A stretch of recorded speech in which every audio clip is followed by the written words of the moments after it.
Tonight, we're honored to have Corinna Contreras from the Climate Action Campaign. She's a Vista City Council member and also a member of the North County Transit District Board. So we're happy to have her. Tom and I met Corinna several years ago in Vista at the Universidad Popular when they were honoring Latina and Latino leaders, and she was one of those that they were honoring. So that's when we had a chance to meet her, and we've known her ever since. So I guess we'll get started. I'll turn it over to you, Corinna. Yeah, sure. So thank you so much for having me. Again, my name's Corinna Contreras. I'm here in my capacity as a transportation policy advisor in for climate action campaign. So I do have a capacity as a council member, and I also have a capacity as North County Transit District. So if anybody towards the end does have any questions, and please, we can make this like super interactive. Don't hesitate to ask a question. What I want to do first is I want to go over a few things with the regional decarbonization framework, and then we'll get to the county cap. I just want to make sure everybody has a good understanding of the RDF and where we're at, because we're going to have an amazing event coming November 19th. Doors open at 5 p.m. and it's going to be at the Innovation Hub at Cal State San Marcos. And we're going to have the county there. And we have been successful in pushing the county to talk about implementation and what implementation looks like with the RDF. So we plan to have a good conversation with some panelists that are going to be really focused on implementation and safe routes to school, right? Because that's a great opportunity for us to create a little bit more street level safety. And school pickup and drop off can be a nightmare. So the more that we can build out public transit or active transportation corridors, that will be super helpful. So I'll go over RDF, and then we're going to look at county cap and where we're at. And I'm going to bring in the sustainable land use framework, because that's going to be a pretty big endeavor that is directly connected to the cap. And I'll let you know what that connection is. But first, whoever wants to join, this is going to be an interactive presentation. So if you would like to join and participate, you can go to menti.com. This QR code will take you there as well.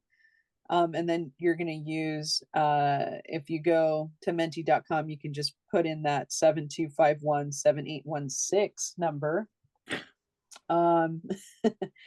So I'll leave it up there for a little bit, and then see if anybody has any issues getting in. But how does it look for y'all? You want to give me a voice vote on if you were able to enter menti.com? Oh, I can't. Are you having a hard time? No, I'm not trying. Okay. I got to administer this Zoom. Yeah, that's right. Okay. So I'm gonna go ahead and move forward. Do these folks look familiar to y'all? Yes. Okay, so you can see our different supervisors, right? I mean, it's extraordinary because San Diego County is so large. You would think that, we would have more than 5 supervisors, but that's what we have right now. And for those of us, Corrina, what is that code again? What is that number? I can't. Yeah, it's 72. Okay, 72. 51. Okay, 51. Okay. 78. 78. 16. 16. Okay. Let me join that. Yeah, tell me, Mike, if you're able to go in. Yes, yeah, I see it. I see the districts and I see the our Okay. supervisors. I see the, there they are. Yep. All right. So, does everybody know which district they're in? Yes. All right. So, are we all in District 5? You can even click that because it actually will populate. Yeah. Oh, 100% Jim Desmond. That's the first 100% I think he's going to be getting. The Yeah, sparkling green. I was at a Halloween party with him on Saturday night, and he started talking about he liked clean air and clean water, and I said, Really? I'm sorry. Yeah, he started to give me this ridiculous speech. I mean, he knows I'm an environmentalist, so Yeah. that's what he thought I wanted to hear, and I didn't want to hear he's in favor of clean air and clean water. But anyway. So, we may span different local municipalities, and some folks here are unincorporated. But we all happen to be in the same district. I'm in Vista. Mike, you're out there in Oceanside. Yep. All right, folks in Fallbrook. We are in District 5, and it spans basically from the sands of Oceanside to the sands of Borrego. And our district severely needs to reduce greenhouse gas emissions when it comes to transportation. And Right. Cynthia's in Carlsbad. And Carlsbad is okay. So District 3. we would have Tara, Supervisor Lawson Reamer. If you were able to click on it, then we would see that go up. So it looks like we have District 3 and 5. Okay. Awesome. Now, for the RDF, just to look at this technical report, right? This was like a first of its kind. But one of the most important things is that even if we enacted all our climate action plans at every jurisdiction, we just still would not be reaching the goals that we have, right? To reduce GHG and have a more sustainable future here locally, and that impacts the planet. But that's critical. It means that we have a lot more work to do, and we have to be more aggressive about our goals and how we're going to implement those goals, right? Because the longer it takes us to implement strategies to reduce greenhouse gas emissions, it's just going to be harder and harder to reach those targets. Say, Corrina, could I say one thing? Yeah. I don't know about aggressive. I think it means more knowledgeable. I mean, we have a carb scoping plan, and all of the climate action plans that our municipalities have passed ignore that. And the carb scoping plan actually would achieve SB 32. That's our 2030 climate stabilization requirement. And so we're ignoring it. And so that it's not surprising, but we have to be that knowledgeable because we have to get those mitigation measures done. If CARB did an accurate study and have a plan that works, and I think they do, that's what we'll have to do. Yeah, and you know what? I mean, here's the thing is that what we have seen is a critical factor in actually moving forward implementation is just political will, right? And it ends up being political will. It's really difficult to get the type of majority that is going to be extremely actionable on climate. And so I think it's a responsibility, unfortunately, that we all have to try and make sure we have, just the right people making the right types of decisions. And it's a collective effort. If I were to put my city council, it may not be will if they don't know, if they're not aware, and the staff, a lot of our elected officials just listen to the staff and they look at the choices that the staff gives. And so if they're really feel they're strong on climate, they'll pick the strongest position that the staff tells them they can do, that kind of thing. And the staff won't necessarily talk about the carb scoping plan. I mean, it's never mentioned in any meetings I go to unless I mention. you know. Right. And so, Mike, I'm gonna put my city council hat on. Okay, so I have a variety of different hats: CAC capacity, NCTD capacity, and City of Vista Council capacity. So I'm gonna put my council hat on. I have never seen the carb scoping plan discussed at a council level, but I also haven't seen that there's political will to even reimagine what our transportation infrastructure looks like, right? Like, Mike, you ride a bike, right? We don't have safe infrastructure for cycling, and we don't have. I think we do. I would disagree with that. I ride on all of the streets, all of the arterials, Coast Highway, you know, Oceanside Boulevard, all the roads. I've ridden out in Vista all over the place, you know, and I feel that those roads actually are safe. That's just my opinion. Your opinion Yeah, is more popular than my opinion, but my opinion is well, based on the Mike, League of American Wheelmen and the class that they present. Mike, if it were safe, you would Mhm. see a lot more folks utilizing it. And the problem is that it's barely even safe to walk. That's one way to look at it. On the other hand, maybe people have a propensity to do what's a little easier. And, you know, the people, it's been my primary mode of transportation since I was 25 years old, and I'm 78 now. And the thing is, everyone tells me what I should know about riding a bicycle.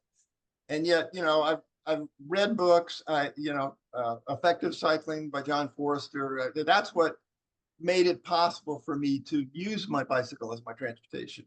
Information about riding in traffic. And then I took the class finally, and it's great. The class is taught nationally, and they haven't been sued but for getting people killed because it tells us to ride out in the street. And that's what we do. We ride out in the street. Well, you know, I applaud those who do that, but I will tell you that it's a huge concern. I hear it from constituents all the time, and which is why the city of Vista, right? This isn't even part of our climate action plan, and this is what cities need to do a better job at doing, is implementing these types of strategies into their climate action plan. But we just passed the $3.3 million infrastructure package for creating protected bike lanes, which is going to be critical. So, you know, I see more and more folks adopting e-bikes, and yeah, and they ride more like a vehicle because they go so darn fast. It's good. But the what you just mentioned, the protected bike paths, they will aggravate the conflict between the right turning car and the bicycle that wants to go straight and is off to the right side. Now you can do real elaborate and expensive things in intersections to take care of that, brand new stoplight and all that stuff. But there's always driveways, there's small streets, and you'll never get it all. And cars will be turning right, and you know, they won't know that there's somebody off to the right, separated from them. So it does aggravate that particular type of accident. Yeah, so I guess we'll see what ends up happening. But what I'm trying to illustrate is the fact that there is very little political will to install different traffic calming devices like roundabouts, and reimagine our streets, reimagine the public right of way to increase green space, right? Pollinator habitats. And so we need to be able to see that at the local level, where you have elected officials that are talking about that, and that are talking about things like, how are we going to store some of the energy that we have, right, that we're producing with photovoltaic. So but even if we were to do everything in the climate action plans, we're just not going to get to this goal, right? And so when it comes to the RDF, there's a few different parts to it, right? There's the technical report, okay, and that goes through some more of the, I think maybe, Mike, this is, have you gone through the technical report? And not real close. I sort of scanned through it. You're quite a while ago. I think it almost it's kind of older now. So and then there's the workforce like study, right? Because one of the things that we're going to run into is that we need to create a lot more pathways for sustainable careers, right? With a living wage that helps break generational poverty. And so the workforce component is going to be critical. And I think maybe folks that have looked at the RDF are probably most familiar with the third book, the third part of it, which is the playbook. Okay. So that's like the different strategies from individual all the way up to the organizational, regional level of what we can do. So the Board of Supervisors, they actually did decide to move forward with the RDF, which was like a huge, huge move forward for the region, because we've never had this type of strategy that's looking at different pathways that can apply to different municipalities, right? So let me move on here.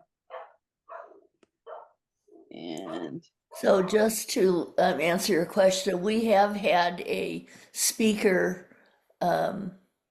talk to us about the regional decarbonization framework a year or two ago, but Yep. I'm not sure all the same people are here that were there for Just that. a couple of months ago, we were talking about it. yeah, and you know what? There's one more year About of a couple outreach years ago. that we're going to be having. So it's going to go until next year where we're going to do different gatherings. And we do have one coming up. Again, it's November 19th. And I'll send the information over so everybody can get it. But for those folks who have heard about the RDF or maybe don't know about it, what do you imagine when you hear regional decarbonization framework? And you can actually type in here. I think bait and switch.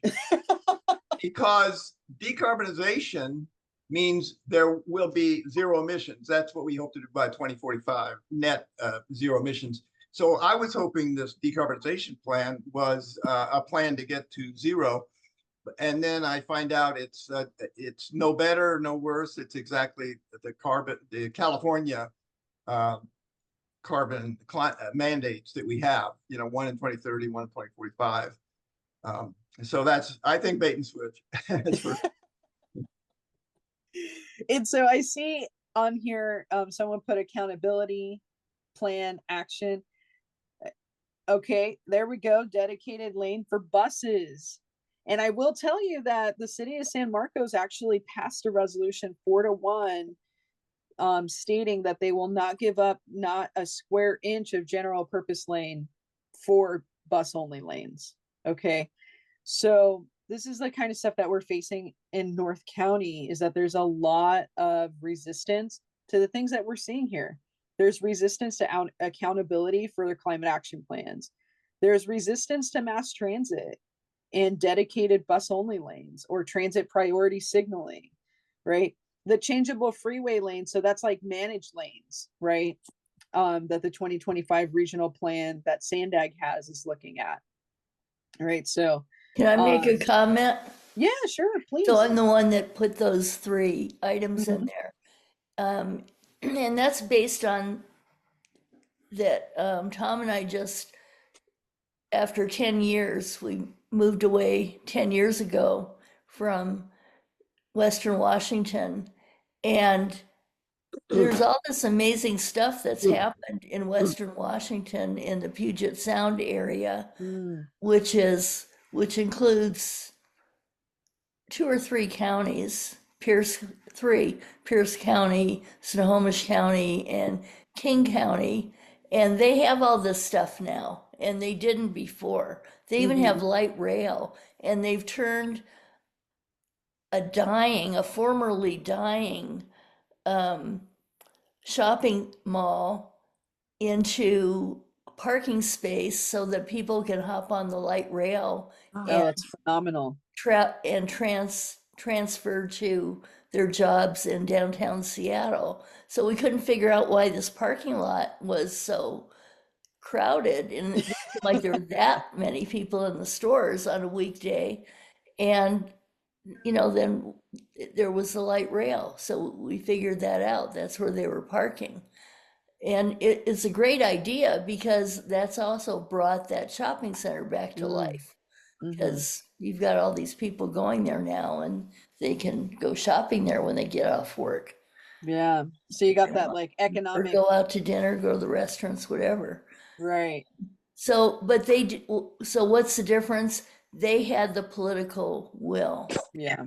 and they elected a very extremely progressive city council in Seattle.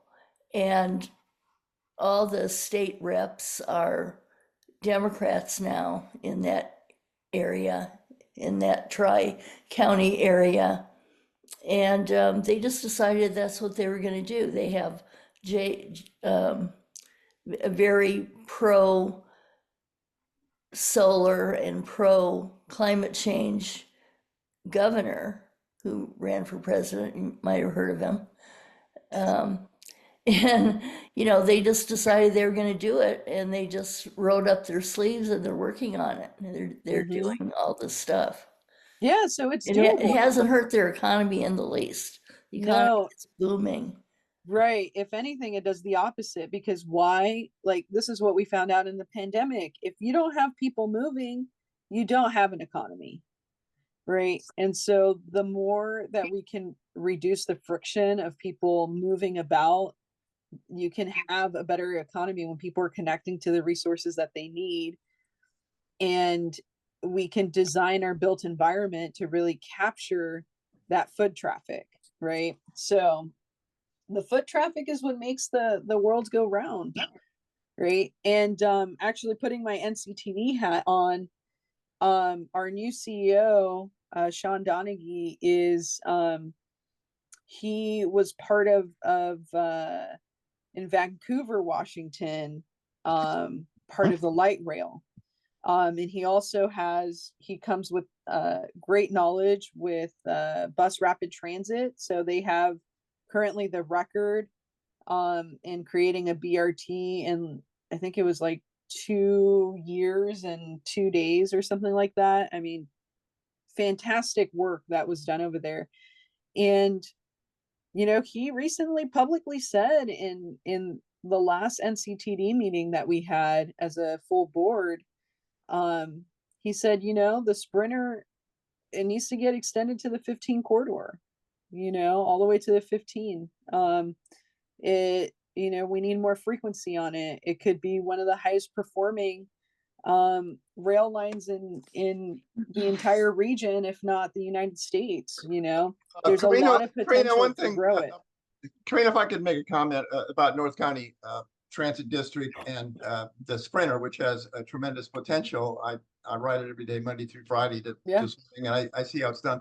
And I've seen developments being discussed, and it doesn't seem like North County Transit District gets in there and argues for higher density and transit oriented types of developments and for improved parking management. And I hear this on the Bicycle Pedestrian Committee that we don't feel like we're getting much help from North County Transit District. That at Oceanside Boulevard and the transit center at the Rancho del Oro station, that's where the arena is, and they are actually charging for parking. Okay, so they are the one and only legally in line with the carb scoping plan. They're charging for parking as everyone should. And there's a way that you can do that where the money flows to the people because they're going to need the people because, we're very car centric. So we're going to charge people to drive, that the people better get that money that's generated. And those kind of ideas are interesting to Toll Brothers. They're interesting to Ace Parking, but they're not interested in too many elected officials, and certainly not North County Transit District. Their response, and it's quite interesting with the arena, because what happens is one large destination is doing it right, and so how are you going to manage that? Because obviously people are going to just park other places and walk in. So they put these signs up, not for arena parking. Now, Mhm. that's. You're talking about That's a management, but front that's wave. not very good management. And North County Transit District, they have free parking at their stations. And, the transit oriented or the Oceanside Transit Center is a huge case because it's Right. quite interesting. And I So don't think Mike, County Transit District is Mike, listening or helping. yeah, Mike. And I invite everybody to watch our NCTD meetings. We get very little public participation during our I should go meetings. there. Yeah, And I've been kicking myself for years about and that. if you were to go and witness, you're gonna see that. And again, this is when my NCTD hat on. I'm one of the very few people questioning the amount of free parking that we have, questioning the limited amount of density, questioning why we're not connecting the service better with safe pedestrian and cyclists, right? Infrastructure to connect these new developments to the station better, having more frequency on those buses that pass, right? So I invite everybody to come to the NCTD meetings if you can. It's also extremely inconvenient because they're at what, 2 p.m. right on a Thursday. I'm retired. I have no excuse, and it's not that So far away either. I invite you to come to our meetings.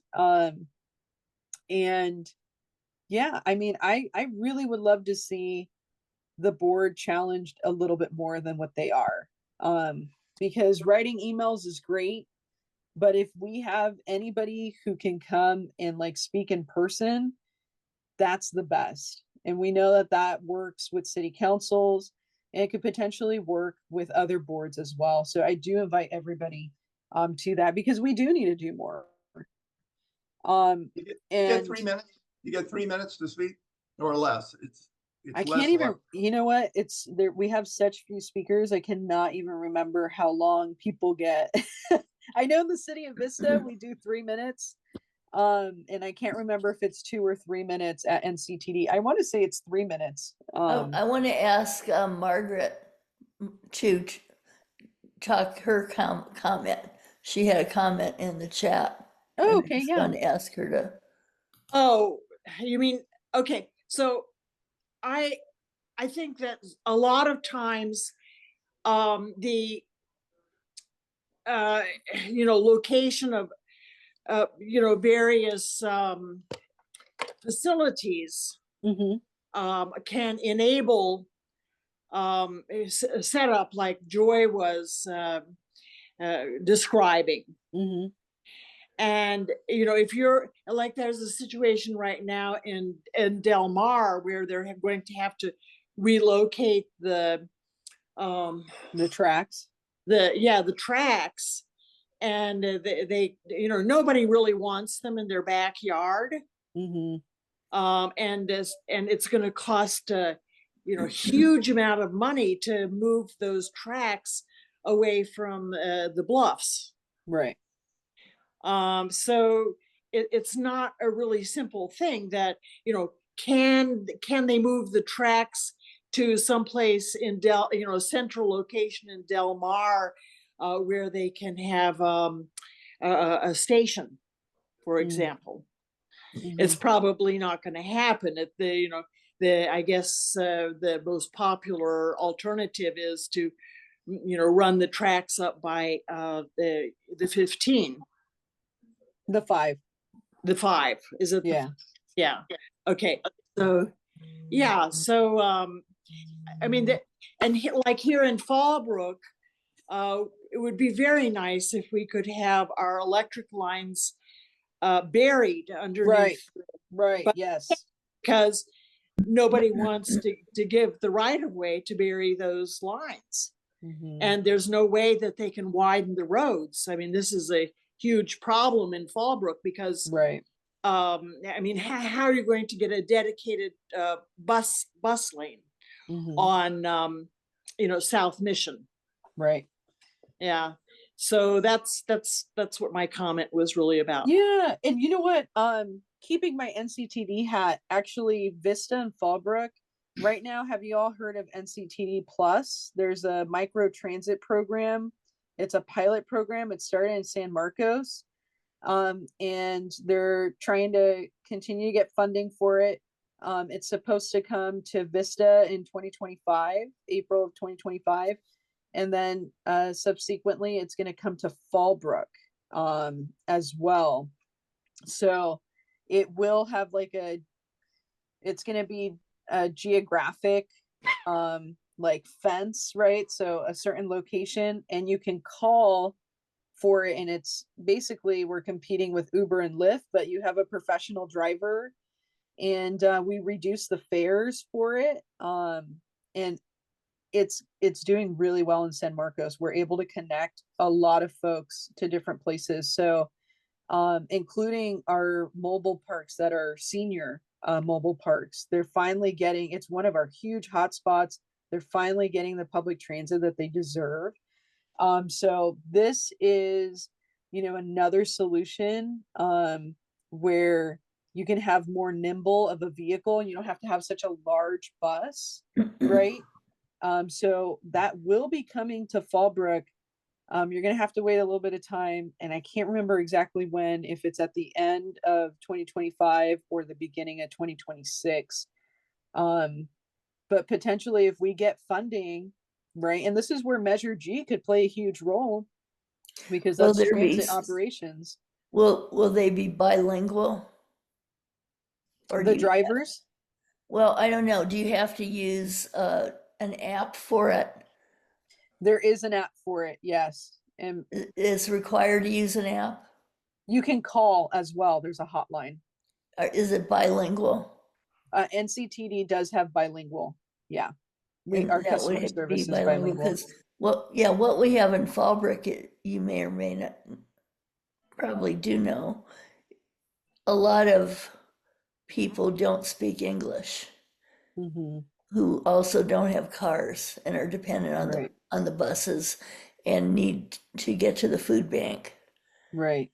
Like we Which- finally got that 306 bus going more, right? Yeah, So, I mean, there's a lot of opportunity with more frequency to really help drive down GHG emissions and connect people to the resources that they need on a daily basis, right? So, this is all part, when we look at the RDF, transportation is one of the pathways, right? So, the answers for this is, the food systems and circular economy, land use and natural climate solutions, transportation, buildings, and electricity, right? So these are the different categories that we have to reduce GHG emissions.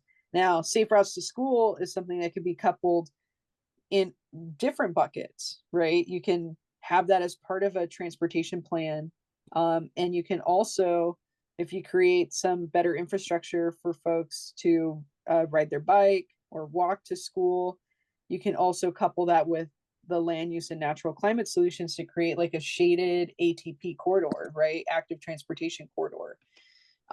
So yeah, I think we have a lot of exciting opportunities in the future, and some of the technology that is being used for like this micro transit is really sophisticated in that it helps to pool riders together to have a high utilization of that vehicle, right?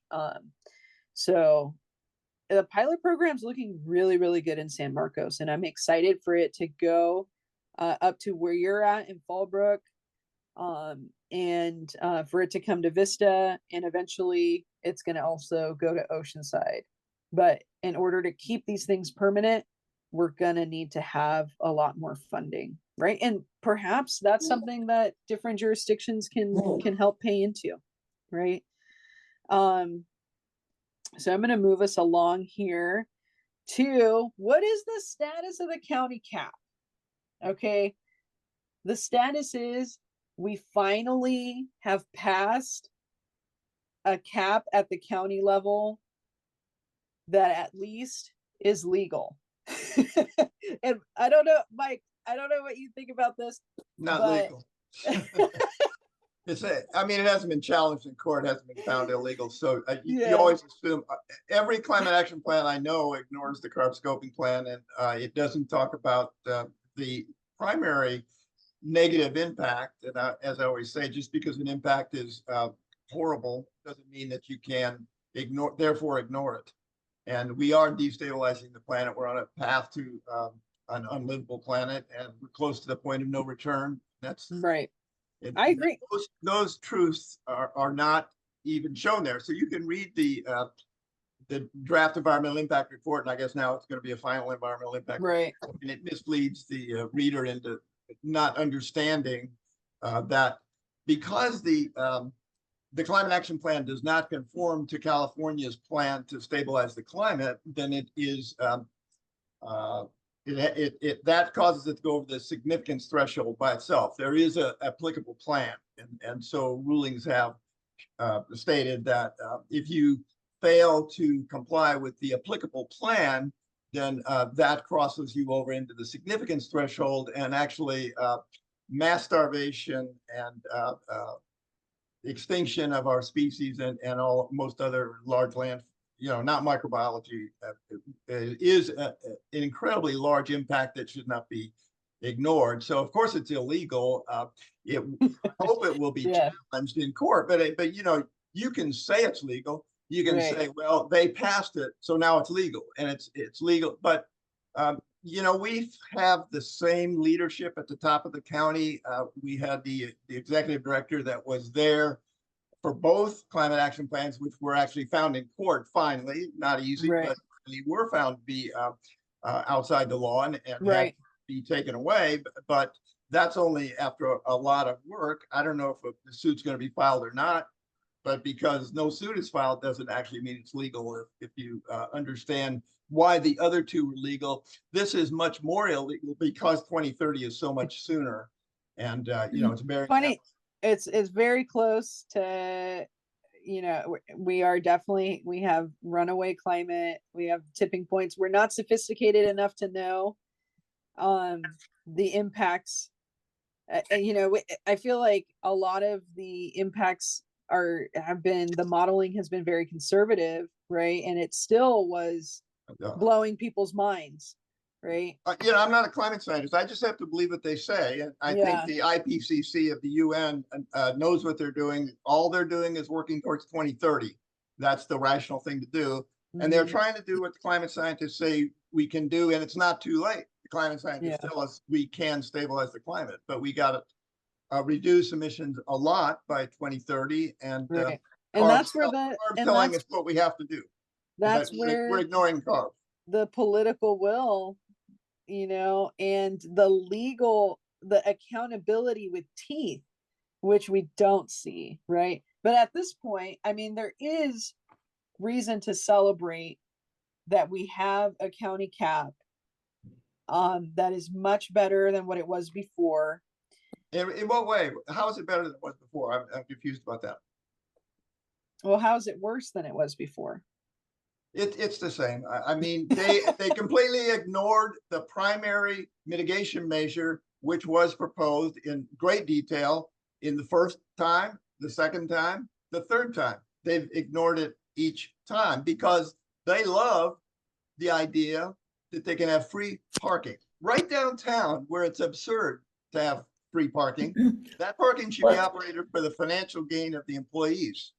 Well, why don't you tell us how it is different, Corrina? Well, one of the things that I wanted to focus on is actually the next fight. Okay.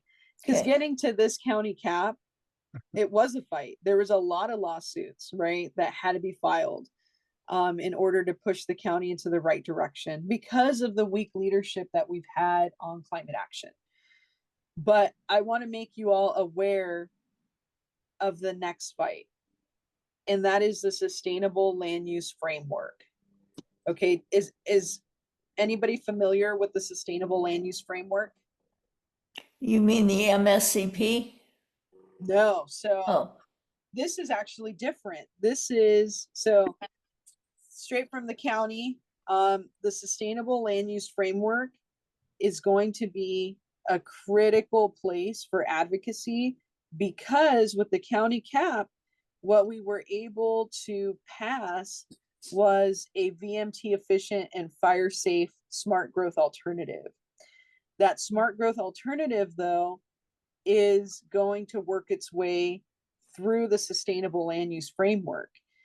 And there is potential opposition for folks who just want to see a lot of sprawl in the unincorporated areas that don't want a fire safe and VMT efficient overlay, right? So one of the reasons why the cap vote, you know, I'm celebrating it, is because the fire safe and VMT efficient alternative was pushed forward. But that just means that there's a whole new arena where we're going to have to do advocacy. And this time frame for the Board of Supervisors to adopt the sustainable land use framework, which hopefully is going to implement the fire safe and VMT efficient smart growth alternative, is possibly the end of like winter of 2025 to the beginning of 2026. So next year, what I would love to do is to stay in contact and see what we can do collectively to advocate for a fire safe and VMT efficient smart growth alternative to remain intact through the sustainable land use framework. Now, it is a little bit complicated, right? Because this is a whole other thing that the county is looking at. And this is their holistic approach for the unincorporated area to ensure that the county is meeting certain goals that they have, right? Is this the part where Jones walked out? Yes. Yeah. So it was I think Anderson, right? Joel Anderson. Oh, Yeah, he got up. He was not happy. And unfortunately, you know, Supervisor Desmond wasn't happy either. So it did pass on a 3-2, right? And so that's why I think there's different reasons to celebrate. Obviously, we as a region are just not doing enough to reach the goals that the state has, but we're doing better than we were before. But the fight's not over. You know, when we look at the county's map of very high fire risk and high fire risk, we know that that map is only going to get worse, right? As it gets hotter and hotter and hotter every year. I mean, unfortunately, this is the coolest it might be.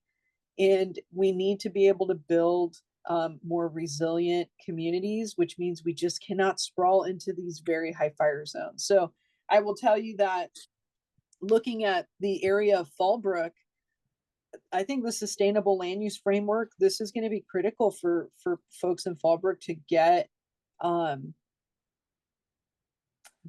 put your input into this as the community meetings come along, because you know you are surrounded by some very high fire zones. Same thing for the village of Ramona, right? Ramona is completely surrounded by very high and high fire risk zones, right? And I will tell you, it's incredibly expensive for the county to put the infrastructure for fire response that would be needed with the amount of sprawl of creating 58,000 homes anywhere that they want in the unincorporated area. So this sustainable land use framework, as it unfolds, I would love to stay in contact with you all so that we can look at different strategies for advocacy, because this is the new fight.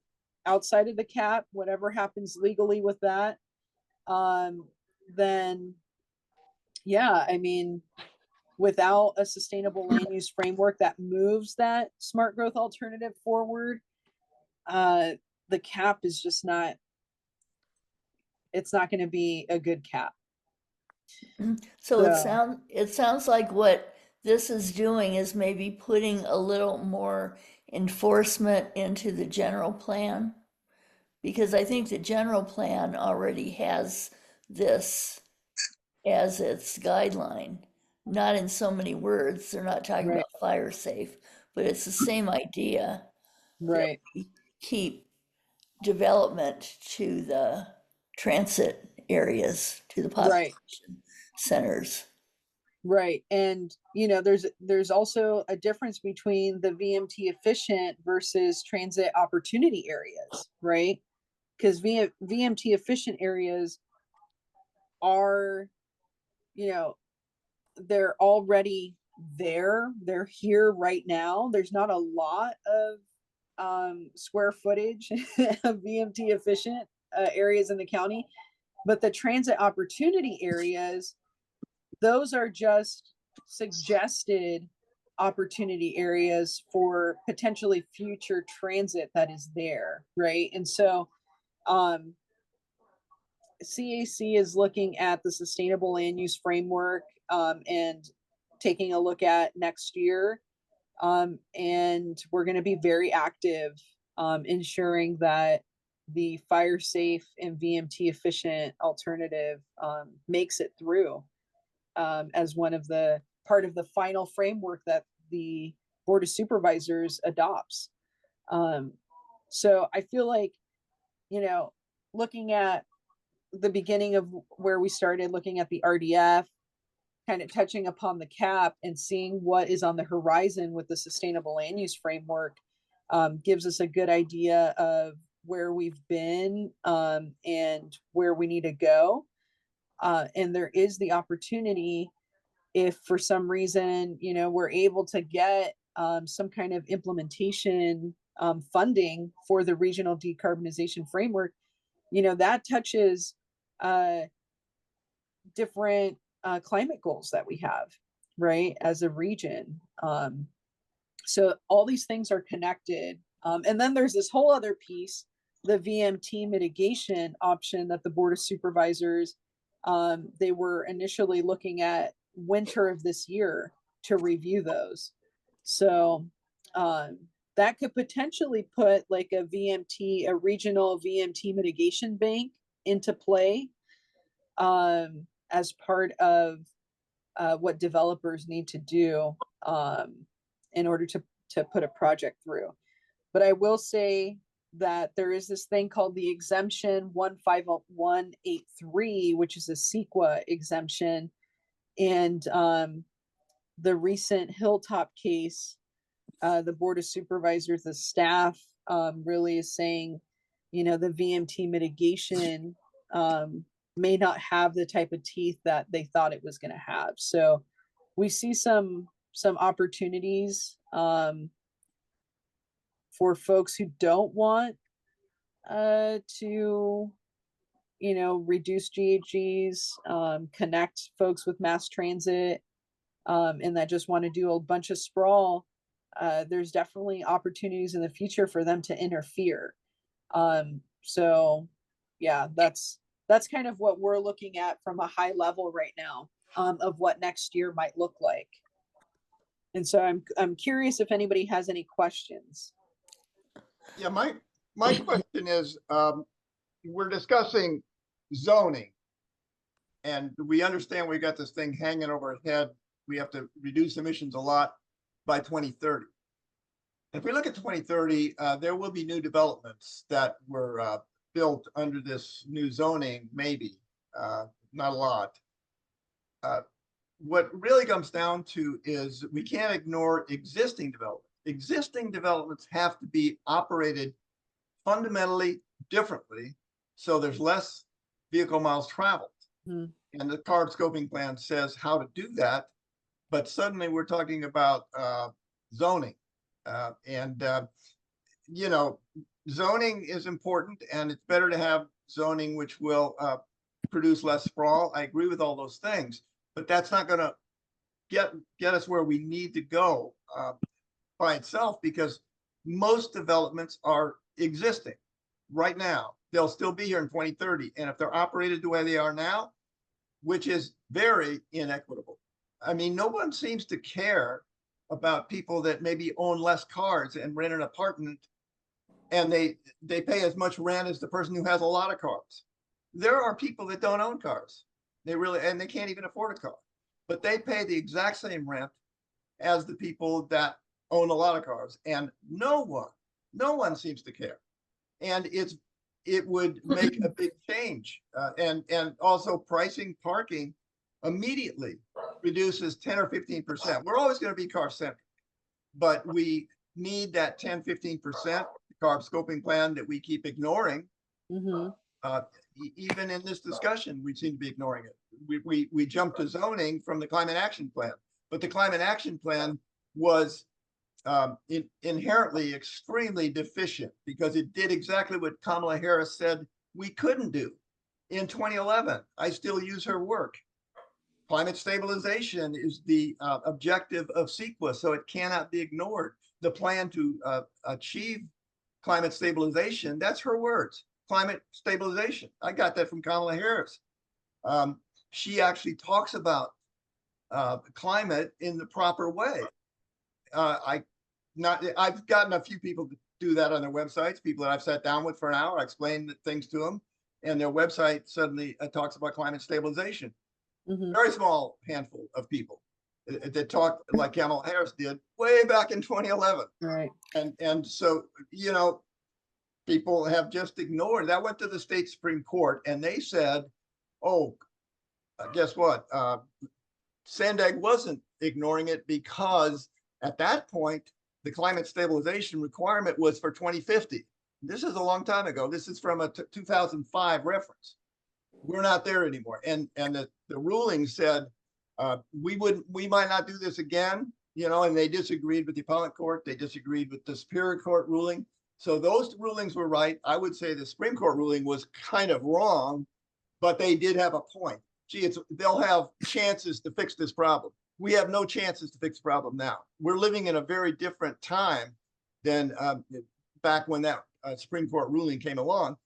And it disappoints me. It's almost like none of that ever even happened. Right.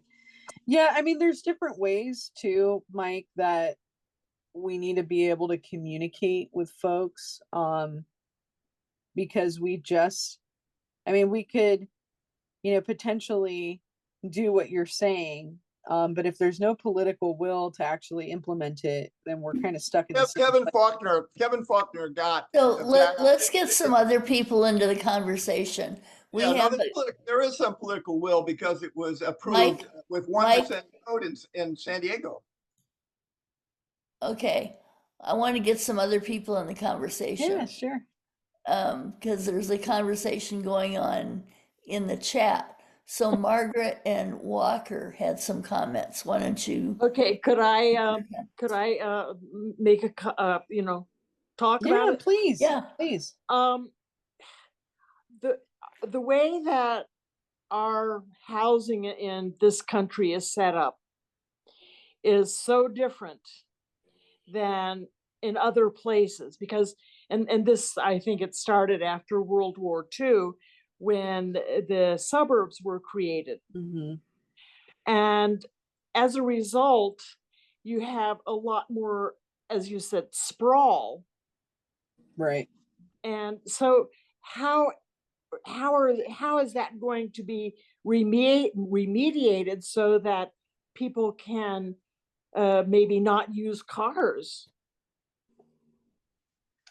Yeah, I mean, that's a fantastic question. And it really comes down to funding.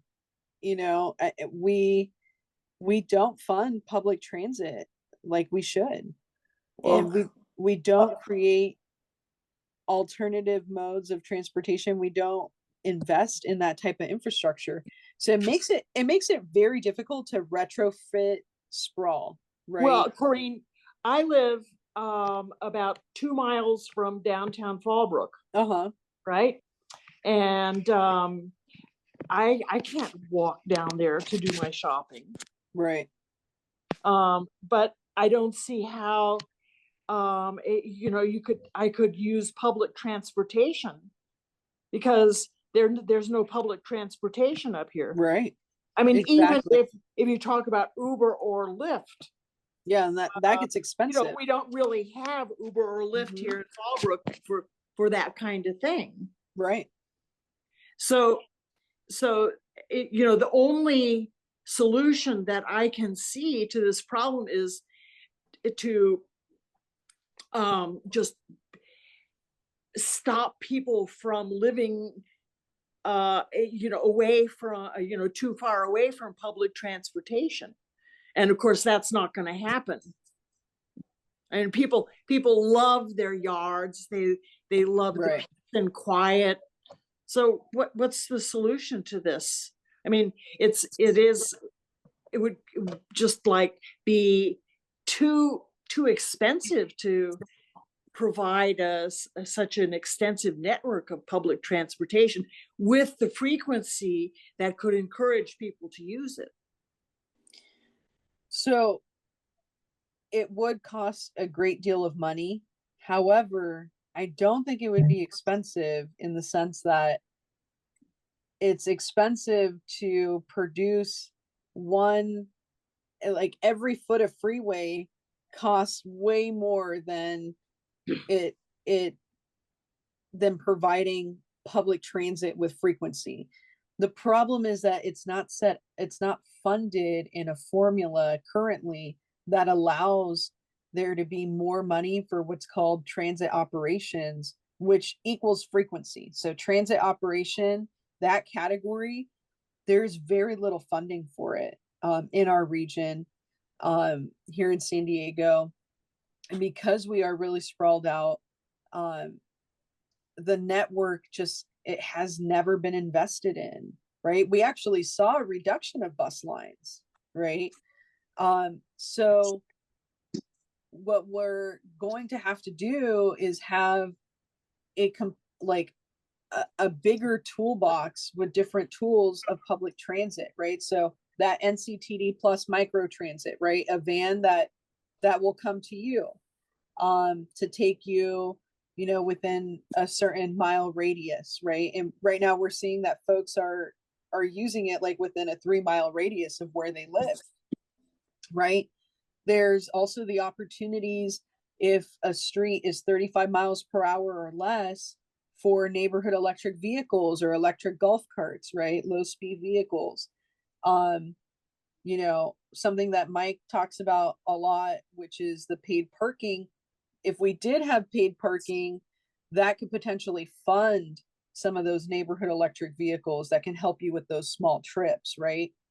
And then more, rapid bus could help with some of those longer trips. And eventually having a little bit more rail that connects to the bus and other forms of public transit, is going to be helpful. Because the Sprinter line has a lot of potential. It's not frequent enough. It's a boutique locomotive, so it's constantly breaking down. And it doesn't run for long enough on the line because it's not double tracked, right? So it has to compete with freight. And so there are a lot of issues, and you outlined them beautifully. But those are also the opportunities we have to increase, public transit on the side of the public. Like if we were to able to provide you different options, you would be able to connect to some of those resources. But Fallbrook has been left behind when it comes to connectivity to the rest of the region. And we can see that in other places like Borrego Springs. Borrego Springs has a bus that you better be there on a certain day or else you're going to be stuck out there because the bus doesn't run every day. We went out to do a conversation in Spanish with some folks at the Borrego Springs Library. Beautiful library, right? It was 110 or 13 degrees. I can't remember how hot it was. And I originally was looking at taking public transit there, but because I wasn't doing it on a Thursday, I couldn't go. And we got, information, anecdotal information from folks saying, yeah, people sometimes they don't realize that there's not another bus going out, so they get stuck here. Mm. Right. So, like, there's so many places in our region that are just not well connected. But we don't necessarily have to put a bus only lane everywhere, and we don't have to have large buses. We need to have a mixture of vans, golf carts, right? Proper pedestrian and cycling infrastructure, some larger buses, definitely the articulated buses on some of those routes. Those large buses are really helpful. And in some other routes, they don't make sense, right? So it's right sizing public transit. And with a little bit more investment, we see a huge return on it because a lot of folks want to use it. It's just not convenient for them yet. Well, I've noticed that where Diane Jacobs lives, they have very good transit down there. They have the trolley that goes to Santee, and they have development around those transit stations. And once again, she was a good politician that had the right ideas. And so she brought the right kind of development. And we haven't had that in North County. We've had the car-centric politicians here.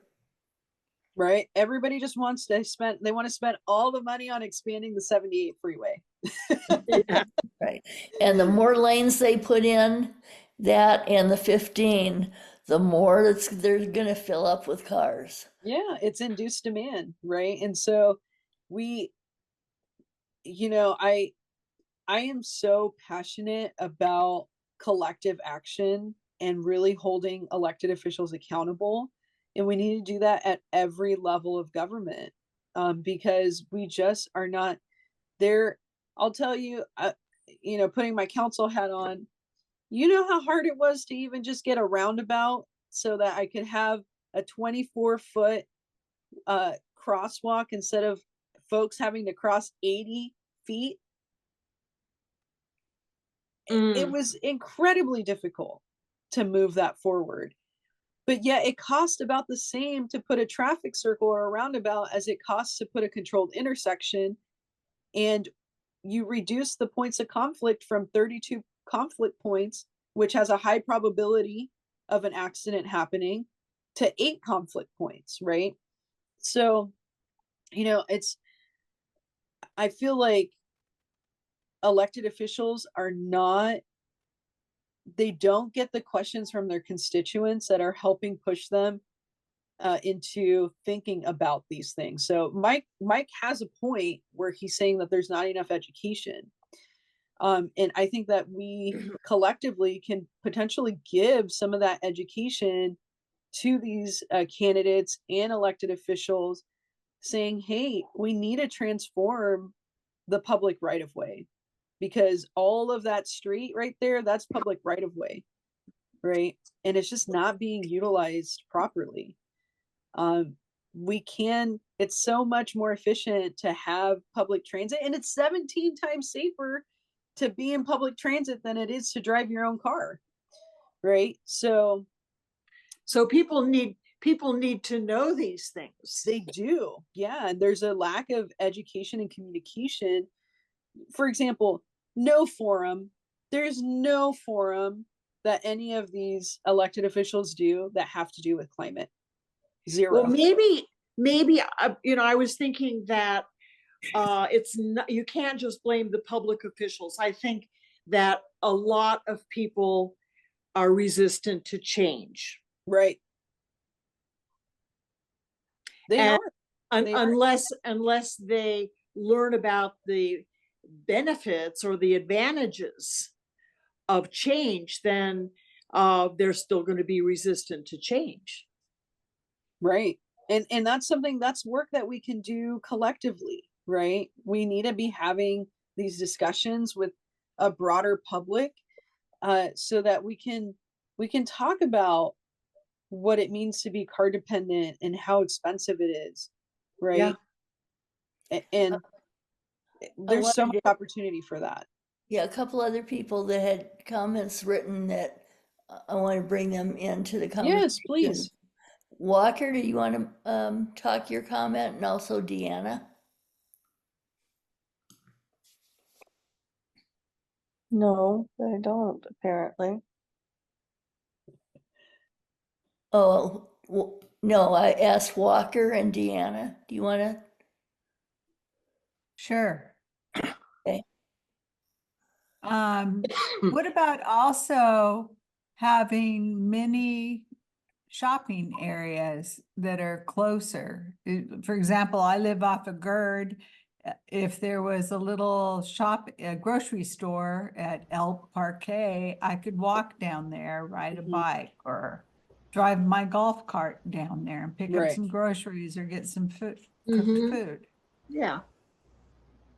That's part of the smart growth that we need, right? We need to be Yeah. able to couple some of those Right. resources. And I don't know what the hindrance is. I don't know if it's a zoning issue, right? But definitely there's two things that folks really need to be connected to on, well, three things, because some folks, right, have to go to work.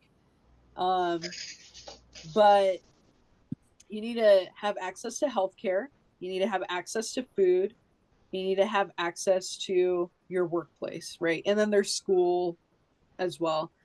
But the more that we can kind of produce that mixed use, where it makes sense, right? Where you're able to have shopping close to where you live, that's very helpful. You know, where I live, I can ride my bike, and Stater Brothers is just down the street. It takes me like 2 minutes on my bike, you know, 10 minutes if I'm walking because I'm a slow walker, but much faster on my bicycle. So yeah, Well, that's why people use their cars, is because it's a lot faster. right, exactly. So the closer that we can have those amenities, the higher the probability that we're going to be able to create the infrastructure and fund public transit, or have that electric, small little golf cart or 6-seater golf cart if you have the bigger one, right, to do small trips. Because a lot of the VMTs are for the long trips, but most of, like in North County, most people are only going a few miles on the 78 freeway, right? Because it's just more convenient to drive, even with traffic congestion, than it is public transit, because the frequency's not there. So building that out is going to be critical, but also looking at any issues with zoning, and being able to kind of put some of those amenities in other areas. Yeah. Walker, did you have a comment? Yeah, can everyone hear me now? Yeah, we can hear you now. Okay, great. Yeah, I guess my main question, and then around that is, I mean, my main question, but I mean, and then in regards to the sprinter, that's why it seems like almost misguided to me to think about extending the sprinter line, because like I mentioned, I took the sprinter to high school every day, and although it might work for that, I think with like a 2-hour transit time from Oceanside to Escondido, like you mentioned, um, if you have the means to do otherwise, I think even with congestion, it probably could be like a half to a quarter of that time. Right. And so I think that the same reason why we don't see people showing up to city council meetings, the same reason we don't see people getting more involved in this, the same reason there might not be more young people like myself, is because there's just the only people that get involved are people with the means to.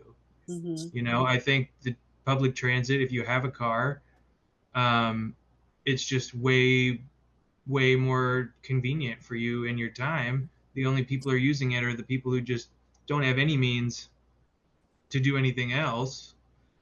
And I think that's the same reason why I'm seeing involvement. I think people have to spend all their time working, or like myself, have very time to even come to something like this. Right. No, I feel you on that. And then Oh, shit. I guess actually more where my expertise would lie Mhm. lie in like the fire management and wildlands kind of stuff. And that's what I wonder about with the fire safety is, if it's including more zoning and stuff like that, and maybe things like maybe in the communities like Fallbrook or Valley Center where they have things like you're going to have to set up your own sewer system or a leach field or something. So, that it prohibits more development just by the nature of that. Or, things like that maybe, could increase the density of people, like other people have mentioned, so that people might actually use this stuff Right. more. And it might be in an area where they can get access to more things. My other concern is, what is the fire? What do they mean by fire safety? Because I'm not a huge fan of Prop 4, which is, the main climate mitigation, thing on the ballot this year. And I don't think I'm going to vote for it because it's just going to give CAL FIRE the money to just fucking massacre voted and yet? destroy and spray with herbicide about another 10 million acres of habitat. And I think there's, the research shows, I'd refer you to the Chaparral Institute, Mm-hmm. that, most of these horrible fires are wind-driven fires. Mm-hmm. And big fire break clearances don't stop that, and just destroy habitat, essentially, So if it's more in regards to the zoning and stuff, I think, that's something that needs to be done. But yeah, I mean, it's Yeah. essentially my other big concern. Yeah, and when it comes to the fire safe, it simply means that we should prohibit building homes in areas that are already mapped by CAL FIRE as high fire, very high fire, and high fire risk zones, right? Yeah. And that's the kind of thing I would probably tend to agree with more, because I Yeah. don't think we can just manage all this Right. wild habitat. I don't Right. think we should. If we would like it to remain wild, it shouldn't need management. And the prescribed burns and stuff, we should have a prescribed burn in some habitat that requires it, maybe every 30 to 100 years, Right. rather than the yearly kind of stuff that we have now. Yeah. And you know what? I'm looking at for some reason, my iPad is at 2%, but it's still charging. But I wanted to address something that you said. And if I fall off, then I can jump on my phone. But every month we have over 700,000 people riding NCTD's modes of transportation. So that's a lot. There's over 400,000 people that ride the Breeze bus system. So that is the largest ridership that we have is on the bus system, right? Yeah. So yes, we need to be much more competitive with travel times for cars versus the train, right? The Sprinter, it has a lot of potential, but not with its current iteration. And we're trying to get to more frequency so that we get every 15 minutes. We're looking at grade separations. Yeah, and double tracking it to allow us to also, because like sometimes I get stuck coming from San Diego. I would much rather hop on the Sprinter than get on the 303 bus, because one of them's going to take me less than 30 minutes and the other one's going to take me over an hour. Right. So I ride public transit a lot, and I ride my bike, and sometimes I drive, but me and my girlfriend share a car. So I actually don't own a car. But yeah, so I totally understand. I see the issues, but they're not insurmountable. And I know that we can connect Fallbrook and the rest of unincorporated much better than we've been doing, because the political will is changing. It is changing, but it's going to be up to us to really push on that and hold people accountable. right? So, and I'll Yeah, tell yeah, some like I have to think, hold me accountable for it because I'm here for that. And I want yeah, to like know how to do I it think better. like then that's what I would say, would be something that I would continue to try and push people for is, like a basic $15 minimum wage. I mean, even 15 could be maybe in California and San Diego, maybe even not enough for a lot of people, Right. but that's the kind of thing that would allow other young people like me to actually maybe get involved, Right. because Totally agree. And affordable that's housing, deed yeah. restricted affordable housing. I mean, I think those go together, but I think, it's unfortunate because I don't see a lot of other young people like myself having the opportunity to do that. Yeah. They're too busy moving out of state or, moving back in with their parents and getting another Hmm. job or something. Yeah, it's really difficult. If it And I've wasn't for that been, kind of thing, I probably wouldn't be able to do the participation that I am even. right. No, I totally agree with you. And here's the thing, in the San Diego region, most people are spending more than 50% of their income on housing and transportation combined. Yeah. And the average cost of owning, operating, and maintaining a vehicle is $12,000 a year, right? So when you're already making a lower wage than what your actual value is to society, which that to me is a tragedy that we're not paying people more, it is very difficult to get by. And that's why creating transit oriented development and having more density where there already is transit is the only way forward for creating more affordable housing. And I totally, that is something I fully support. And I get hit on it because people are like, oh, you hate single family homes. I'm like, no, I don't. But That's I okay want if you people to do. have a roof over their their heads, and not everybody's going to be able to buy an $800,000 to $1.5 million single family house, Well, right? and I mean, I don't know, my experience in my neighborhood, a lot of those single family homes have more than one family in them. Yeah, and that's the Mhm. only way that people can even Yeah, move forward, right? And right there's here too. overcrowding. There's We've got overcrowding. people, 3 generations in Yeah, one 2,000 square foot home here right. in our neighborhood. And people are Oh, that's overcrowded fun. because they can't afford to live on their own, right? Because we haven't invested in public transit, we haven't invested in affordable housing that's deed restricted, we're not utilizing the public land that we have to build these things, and that needs to change because we cannot keep going down the same route. So hopefully, we can all work together on some of these regional issues because we're all sharing, except with the exception of one person, right, who is in District 3. But we're all the same county. But we can collectively work on this and we can get more people to join in, right? Um, we have to, or else there's not enough push to change that political will. And people need to know that you want to ride transit. You just want it to be more time competitive. Because right now, what the elected officials say, I talk about some of these things during NCTD, and I hear grumbles, and I've had to like call them out on just like grumbling about bus only lanes and transit priority. And I'm like, listen, our first responders can use that too. You don't think they get stuck in intersections? They do. And if we have transit priority signals, our first responders can use that too. If we have a bus only lane, our first responders can use that too. Right. And so we need to think a little bit more holistically and push on some of these excuses for not doing anything and just trying to expand the 78 to be, 26 lanes. It's Well, just you've not going got to work. it somewhere. There's not even the right of way, So Well, I like to hear you acknowledging these issues at least as a Vista resident. So I yeah, appreciate I'm here that. for it. And anytime that we want to have conversations, I'm here for that. This is my passion. You know, I started my morning going to Mission Vista High School and talking to students at their 8 a.m. class, and I've been going strong until now.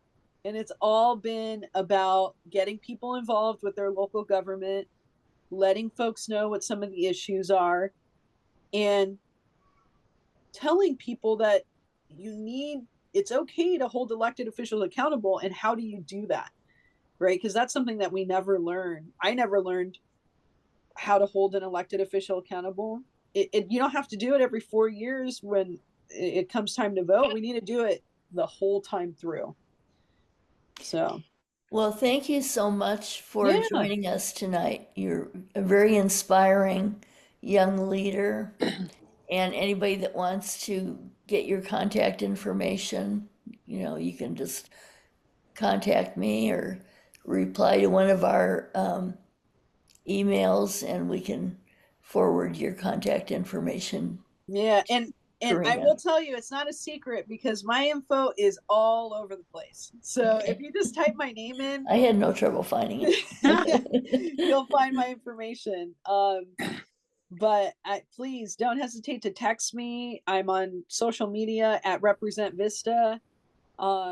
People DM me. I constantly am having meetings with my constituents and with other folks throughout the county, and I have so many different capacities, right? So I just get to talk to people all the time, and I love it, because I really believe that there's so much more that we have in common than we even talk about and acknowledge. We really focus on like these ideological differences, but very few people are like, yeah, I really want dirty air. I haven't had that yet, and I've talked to thousands of people. So thank you all so much. I really appreciate your time. Do not hesitate to contact me, and I will keep you up to date on that sustainable land use framework, because that's the next frontier of the CAP fight. Yeah, let us know when there's some advocacy you want us to jump Yeah, on, and we'll let for everybody sure. know. Okay. For sure. Well, thank you all. Corrina.